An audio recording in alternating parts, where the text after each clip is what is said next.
अस्सलाम वालेकुम, मैं हूं साजिद और आप देख रहे हैं आपका अपना यूट्यूब चैनल साजिद सोबी। जैसा कि आपको पता है जी कि मैं पीको, लेस, एम्ब्रॉयडरी, कढ़ाई, सिलाई और इनकी मशीनों के मतलब वीडियो अपलोड करता रहता हूं।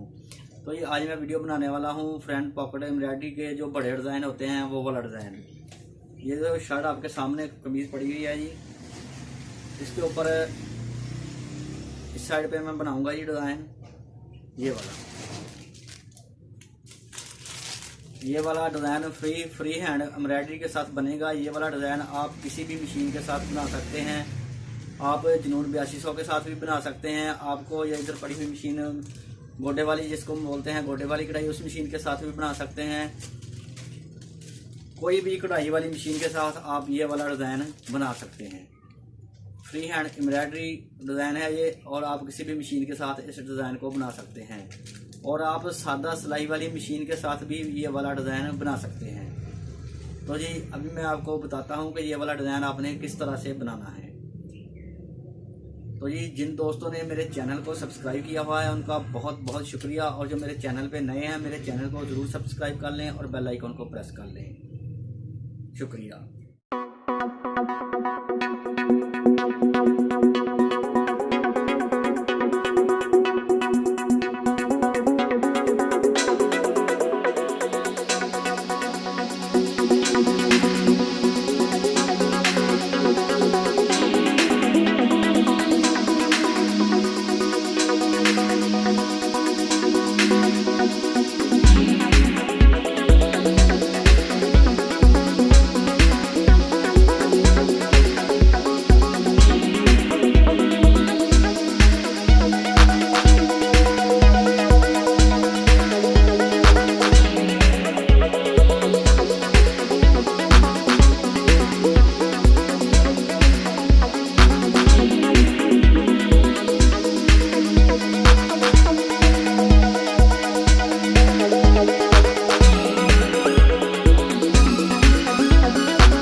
तो देखें जी दोस्तों, हमारी एम्ब्रॉयडरी बन के तैयार हो गई है माशाल्लाह। बहुत ही प्यारी कमीज़ लग रही है। वीडियो अच्छी लगी है तो वीडियो को ज़रूर लाइक करें, शेयर करें और मेरे चैनल को ज़रूर सब्सक्राइब करें। नेक्स्ट वीडियो के लिए मुझे दीजिए इजाज़त और अपना रखिए ख्याल। अल्लाह हाफिज़।